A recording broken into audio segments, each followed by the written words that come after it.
क्या बरकत ट्रांसफर होती है या नहीं? क्या किसी शागिर्द के ऊपर, क्या ईमानदारों के ऊपर हाथ रखकर दुआ करना जरूरी है या नहीं? आज हम बाइबल से सीखेंगे कि कैसे लोगों पर हाथ रखेंगे और किस तरह से उन्होंने बरकत पाई। बड़े लोग हैं जो इस बात के खिलाफ हैं कि जरूरी नहीं है कि हाथ रख के दुआ की जाए, ऐसे भी दुआ कबूल होती है। मैं भी इसके खिलाफ नहीं हूं, लेकिन मैं आज सिर्फ यही बताऊंगा कि हाथ रखने में, हाथ रखना जरूरी भी है, हाथ रखने में बड़ी बरकत है। और आज हम सीखेंगे कि हाथ रखने से होता क्या है। मैं आज उनको जवाब नहीं देना चाहता कि जो मतलब हाथ रखने के खिलाफ है। मैं सिर्फ आपकी तसल्ली, आपकी दलेरी के लिए सिर्फ बताना चाहता हूँ कि आप पे जब हाथ रखे जाते हैं तो उसका मतलब क्या होता है। हमें उनसे मतलब नहीं है, हमें आपसे मतलब है कि आप बरकत पाएं और आप जरूर ले हैंड करवाया करें। आप जरूर आगे आकर, जब आपको आगे बुलाया जाता है तो आपका आगे आना जरूरी होता है। क्यों हमने पिछले संडे कहा था कि एवरीबॉडी, हर कोई सामने आए अपने बेटे के साथ, अपनी बेटी के साथ, अपनी वाइफ, अपने हस्बैंड के साथ आए और आगे आकर हाथ रखवाए। और हाथ रखना क्यों जरूरी है? कलामे खुदा में लिखा है, खुदा के बंदा मूसा को कहा कि अपने शागिर्द यशुआ को हौसला अफजाई कर और उसे मजबूत कर और उसे वसीयत कर। मैं बड़ा हैरान होता हूं, खुदा का बंदा उसके लिए ये है कि उसको वसीयत करनी है। अब सर जी, अगर आपके पास कुछ होगा तो आप वसीयत करेंगे, इसको थोड़ा सा कम करेंगे। आप वसीयत वो कर सकते हैं जो आपके पास है, जो आपके पास नहीं है आप वो वसीयत नहीं कर सकते। और हमने दुनिया में देखा है, मोहल्ले में देखा है, शहरों में देखा है, अपने इर्द गिर्द देखा है कि वसीयत वो बंदा करता है जिसके पास जायदाद होती है, जिसके पास बैंक बैलेंस होता है। अगर आपके पास बैंक बैलेंस होगा तो आप वसीयत कर पाओगे, अगर आपकी जायदाद होगी तो आप वसीयत कर पाओगे।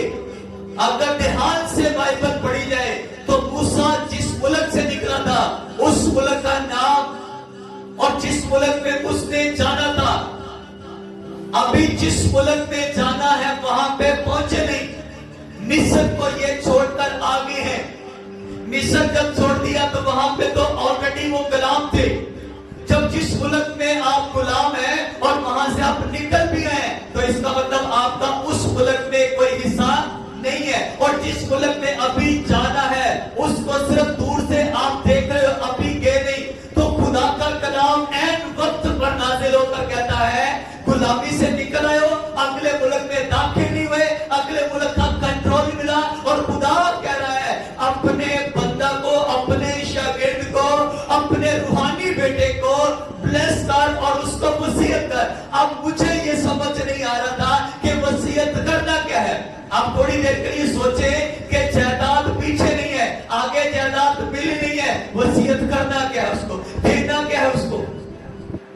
अगर आपको समझ आ रही हो तो मैं आगे बढ़ता हूं कि पीछे कुछ नहीं है, आगे भी कुछ मिला नहीं है। पीछे तो वो गुलामी करे थे और जब गुलामी से निकल कर आगे चलते हैं तो आगे जो मुल्क है वो अभी तक उन्हें मिला नहीं है।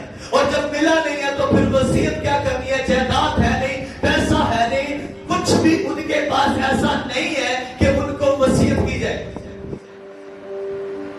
लेकिन इसको वो वसीयत करने का हुक्म नहीं दिया गया था, क्योंकि ये जिसको वसीयत करनी है इसने अपनी सारी जिंदगी, अपनी सारी जो जवानी थी, कलामे खुदा के मुताबिक लिखा है, उसने अपना सारा टाइम, अपनी सारी जवानी, अपना सारा जोर, अपनी सारी शाजोरी कलामे खुदा के मुताबिक लिखा, उसने अपनी कौम को छुड़ाने के लिए, अपनी कौम के लिए वो जंगे लड़ता रहा।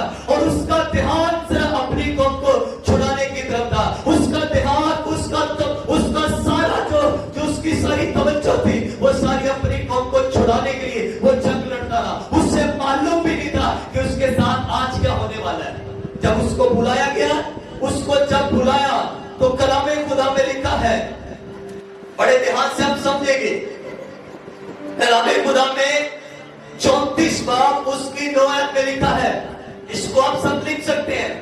34 बाब उसकी 9 आयत में लिखा है, और नून का बेटा यीशुआ दनाई की रूह से मामूर था, क्योंकि मूसा ने अपने हाथ उस पर रखे थे और बनी इस्राएल उसकी बात मानते रहे, और जैसा खुदा ने मूसा को हुक्म दिया था। कलामे खुदा में लिखा है कि जब मूसा ने उस पर हाथ रखे, लेकिन उसके हाथ रखने से वो रूह से मामूर हो गया। हालेलुया, वो रूह कुद्दस की कुदरत से भर गया। और आगे लिखा है कि बनी इस्राएल उसकी बात को सुनते रहे, उसकी बात को मानते रहे, जिस तरह वो मूसा की बात को सुनते थे। हाथ रखने से मूसा की बरकतें, मूसा की अनॉइंटिंग, मूसा के ऊपर जो रोक था, मूसा के ऊपर जो दबदबा था, मूसा के ऊपर जो खुदा की कुदरत थी, वो यीशुआ के अंदर ट्रांसफर हो चुकी थी। आमीन। अब समझ रहे हैं हाथ रखना क्यों जरूरी होता है। अगर आप तैयारी के साथ चर्च आए, मैं आपको सिर्फ ये बताना चाहता हूं कि अगर एक शागिर्द तैयारी के साथ आए तो अपने स्पिरिचुअल फादर के अंदर जो अनॉइंटिंग है ना, उसको वो ले सकता है। आमीन। ये मैं बताऊं कि हाथ रखने वाले और हाथ रखवाने वाले दोनों के अंदर कुछ ऐसा कनेक्शन होना चाहिए। जब तक वो कनेक्शन जुड़ नहीं जाता, तब तक वो बरकत ट्रांसफर नहीं होती। और वो इस लायक हो चुका था कि अब मूसा की बरकत उसमें ट्रांसफर हो, मूसा की ब्लेसिंग उसके अंदर ट्रांसफर हो। अब मूसा खुदा का बंदा सारी कौम को गुलामी से सिर्फ निकाल कर लेकर आया था। अब आगे ले जाने के लिए कोई बंदा चाहिए था, कोई शागिर्द चाहिए था। और सेम बरकत अगर होगी, सेम मजा होगा, सेम अनॉइंटिंग होगी, तो तभी उस मुल्क में जा पाओगे। हालेलुया। और वो सेम अनॉइंटिंग किसी के पास नहीं थी, लेकिन सेम रूह था, सेम उसकी तरह जज्बात, उसकी तरह काम करने वाला एक बंदा था। और खुदा ने कहा यीशुआ के ऊपर हाथ रख और मैं उसे बरकत दूंगा। लेकिन उसको वसीयत की गई और मूसा की सारी बरकत उसके ऊपर ट्रांसफर होगी। हालेलुया। अगर आज आप रेडी हैं, मैं आपको बताऊं कि पिछले संडे भी बड़े शागिर्द रेडी होकर आए होंगे।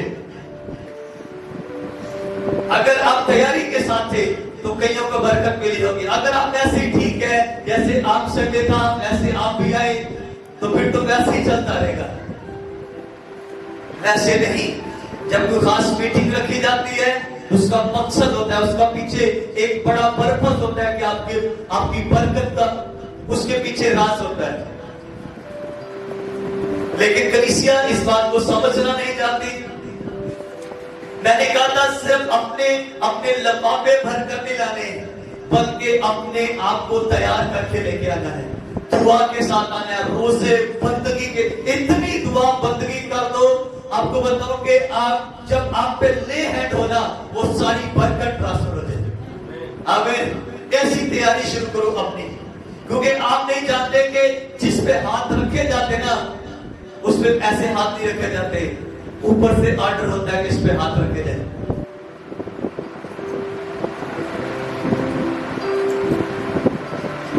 हाथ रखने से जो खुदा की बरकतें है ना, खुदा के खादिम के अंदर, वो भी ट्रांसफर होती है। आमीन। लेकिन अगर आप बड़ी तैयारी के साथ हैं, अमाल की किताब में लिखा है 13 बाब उसकी 3 आयत में लिखा हुआ है,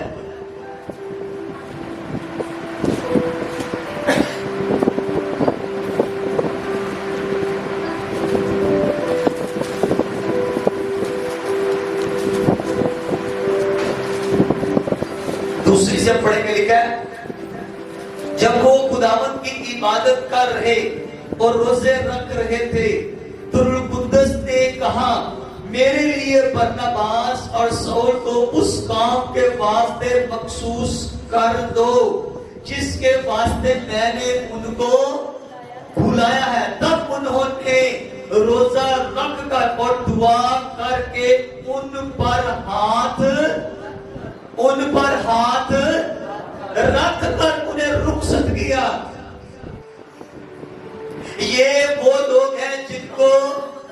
खास जगह के लिए भेजा जाता है। ये वो लोग हैं जिनको किसी खास इलाके को बचाने के लिए भेजा जाता है। ये वो लोग हैं जिनको खास रूहों को बचाने के लिए भेजा जाता है। और खुदा के बंदा बरनबास और सौल मतलब पौलुस रसूल, इन दोनों को जब भेजना था गैर कौमों में, तो लिखा है रसूलों ने, लिखा तमाम रसूलों की जमात ने रोजे रखे, दुआएं की, और लिखा सौल भी उनमें था, और लिखा पौलुस रसूल मतलब बरनबास, ये दोनों भी उसी जमात में दुआ रोजे के साथ था। जब खुदा ने कहा इन दोनों को अलग किया जाए, मेरे वास्ते खास मकसद के लिए चुना जाए, लिखा चुनकर अलग किया, फिर दुआ की, फिर रोजे रखे, फिर हाथ रखा और फिर भेजा। ऐसे नहीं किसी आदम को खड़ा किया जाता, उसके लिए पीछे रोजे रखे जाते हैं। ऐसे थोड़ी भेजा जाता है। अगर आप चाहते हैं कि आपको भेजा जाए, आपके बच्चों को भेजा जाए, आपकी बेटियों को भेजा जाए कि वो जाकर मुनादी करें, वो रूहों को बचाए, जिंदगियों को बचाए, तो वो बच्चे जो जाना चाहते हैं वो दुआ रोजे में आ जाए। तुम्हारी जो बरकत होगी वो बाकियों से ज्यादा होगी, तुम्हारी जो ग्लोरी होगी वो दूसरों से बढ़िया होगी, तुम्हारी खिदमत दूसरों से ज्यादा असरदार होगी, दूसरों से ज्यादा अफेक्टेड होगी, क्योंकि तुम्हारी जो खिदमत का आगाज था वो अकॉर्डिंग टू बाइबल शुरू हुआ था। तुमने वैसा ही किया जैसा बाइबल में लिखा हुआ है। मुझे याद है इससे पहले इस खिदमत का आगाज होता, इस चर्च का आगाज होता, दुआ और रोजों के साथ इस चर्च का आगाज हुआ था। और हमें नहीं मालूम था कि ऐसा होना चाहिए, लेकिन बस एक लगाव बन गया था खुदा के साथ। मुझे ये रियल में मुझे इस हवाले का नहीं पता था कि खुदा का जो काम है वो दुआ बंदगी से शुरू होना चाहिए, मतलब रोजों से। स्पेशली दुआ तो करते थे, लेकिन खुदा ने दिल को छुआ, हमने रोजे रखे, हमने 1 2 40 रखे, फिर 40, फिर 40, इतने 40 रख दिए कि हमारे इर्द गिर्द कुछ टच से बस नहीं होता था। लेकिन हमें नहीं मालूम था कि ये तैयारी इधर उधर के लिए नहीं है, बल्कि खुदा इसको तैयार कर रहा है ताकि आने वाले टाइम में रूह को बचाना है। आमीन। हमारे पास एक खातिर नहीं बल्कि एक से ज्यादा मतलब मुबश्शिर है। अगर ये मुबश्शिर, अगर गीत गाने वाले, सांस बजाने वाले, जितने भी मीटिंग पर जाहिर करने वाले, अगर आपके दिल में है कि मैंने आगे चल के रूहों को बचाना है, मैंने जिंदगियों को बचाना है, तो ये जरूरी भी है कि आप बचाएं, ये जरूरी भी है कि तुम बचाओ अगर बचाना चाहते हो। और मैं तुम्हें कहूंगा कि तुम रूहों को बचाने के लिए जाओ, और पहले दुआ रोजा रखना शुरू करो, रूहें बचना शुरू हो जाएगी। आमीन। अगर तुम्हें कोई कॉल करके नहीं बुलाता, अगर तुम्हें दुआ के लिए कोई नहीं बुला रहा, मैं तुम्हें बताऊं लोग तुम्हें बुलाएंगे। जब हम देखते थे वो जिस टीम से मैं निकला हूं, वो एक लंबी चर्च थी, तकरीबन एक बड़ी चर्च थी, तकरीबन 5 मरले ऐसे थी, 5 मरले ऊपर थी, बाहर भी एक बड़ी टीम थी। मैं उस चर्च से जब निकला तो मैंने कहा सबसे लोग दुआ करवाते हैं, सबको लोग कहते हैं हमारे घर आना, हमसे दुआ, ये मतलब हमें ऐसा लगता था जैसे हम खिदमत में तो हैं, लेकिन हमसे खुदा काम नहीं लेना चाहता। लेकिन कहीं ना कहीं कमी थी, और वो कमी एक तैयारी थी, और वो तैयारी नहीं की, तैयारी शुरू की, दुआ शुरू की, रोजे शुरू की, बंदगी शुरू की। इतने रोजे मैंने आपको बता दिया कितने रोजे, और फिर कभी इधर से काल, कभी उधर से काल, कभी उधर से काल, हमारे घर आए। और मैंने अपने उस्ताद को मैंने कहा किसी को भी आपने जो भी करना है आपने मुझे कॉल नहीं करनी, उनको सिर्फ मेरा नंबर देना है कि डायरेक्ट कॉल करें, क्योंकि मुझे मालूम होता है कि किसी को टाइम देना है या नहीं। क्योंकि मैं बार जो जिम्मेदारी मुझे दी गई है, जितने लोगों की जिम्मेदारी मुझे दी गई है, मैं पहले उनको पूरा करूंगा, और जो एक्स्ट्रा लोग मेरे मुझसे प्रेयर कराएंगे मैं उनको बाद में सेट करूंगा कि किस दिन किस वक्त तुम पे प्रेयर करनी है, क्योंकि आप मुझे कहेंगे तो मुझे उसी वक्त जाना पड़ेगा। आमीन। फिर मेरे पास टाइम नहीं होता था कि मैं किस पे प्रेयर करूं, कब करूं, किस दिन प्रेयर करूं।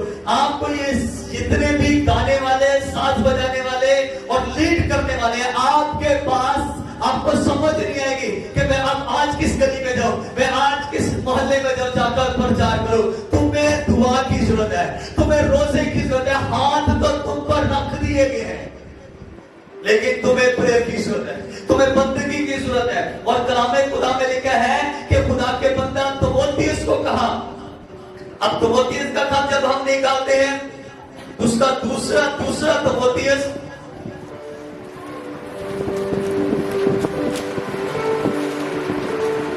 उसका पहला बाब उसकी 6 आयत में लिखा है, इसी सबब से मैं तुझे याद दिलाता हूं कि तू खुदा की उस नेमत को चमका दे जो मेरे हाथ रखने के बायस तुझे मिली है। खुदा का बंदा पौलुस रसूल कहता है कि उस नेमत को चमका दे जो मेरे हाथ रखने से, कहते मेरे हाथ रखने से तुझे बरकत मिली है।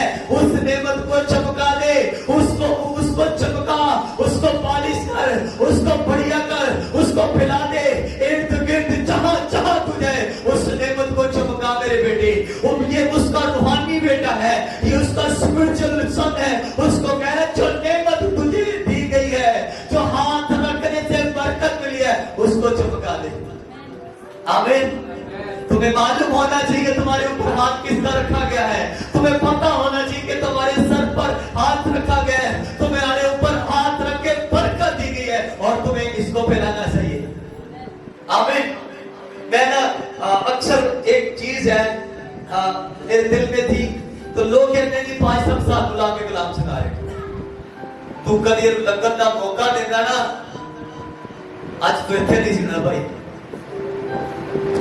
है ना। अक्सर लोग कहते हैं ना भाई सब लगता है साढ़े मुंडे ला के कलाम सुनाए। अगर ਤੁਹਾਡਾ ਮੁੰਡਾ ਇਹਨੂੰ ਲੱਗਣ ਦਿੰਦਾ ਨਾ, इस कलाम ने तब्दील कर देना ਸੀ। आमीन।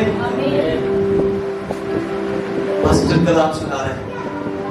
आमीन। उसे सुनाने दो भाई साहब,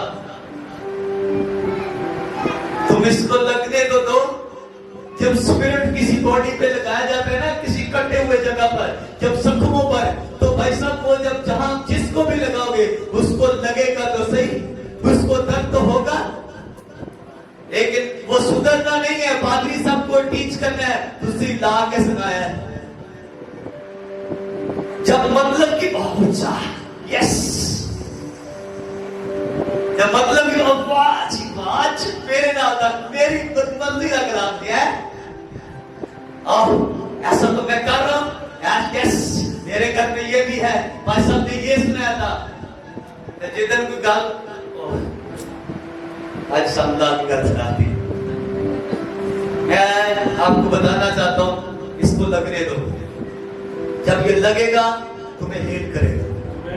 आमीन। हम सारे रूहानी फर्जंदों से, रूहानी बेटियों से कहना चाहता हूं, तुम्हें एक बरकत दी गई है, क्यों तुम उसे चमका नहीं रहे? उसे चमका दे।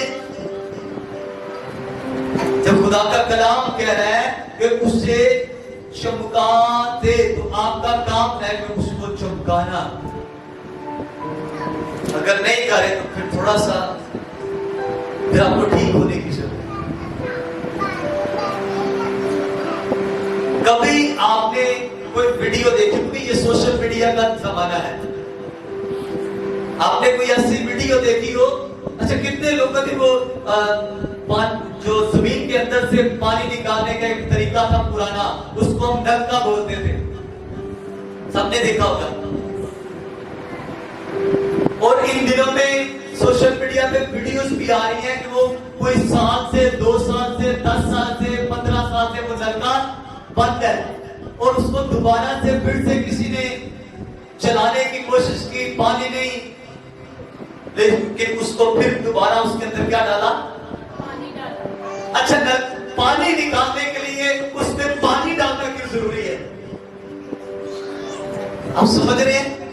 वो है नलका, पानी देने वाला सोर्स है, वो सब कुछ हर जगह भी है, पानी नीचे पानी भी है, पानी निकालने का सब कुछ उसमें हर चीज परफेक्ट है। उसकी बोगी भी ठीक है, उसकी नाल भी ठीक है, सब कुछ ठीक है, उसके अंदर नीचे पानी भी है, लेकिन पानी तब तक नहीं आएगा जब तक तुम उस